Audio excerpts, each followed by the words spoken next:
How come there are rivals in Ukraine airspace?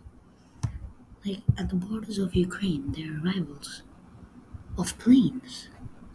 Viz, Bees, Livy, yeah, and Bolivia Airlines. And there are so many departures.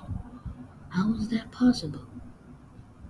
How come there are so many airlines that have to arrive today? So today is a Tuesday, March 15th, and there are planes landing. Yes, I will agree that this one should have some arrivals because, of course, it's out of Ukrainian borders. I think. No, wait, never mind. It is in Ukrainian borders. How in the world are even planes allowed to go into airspace? Comment down below if you know what it is, and check out my other videos, please. Thank you.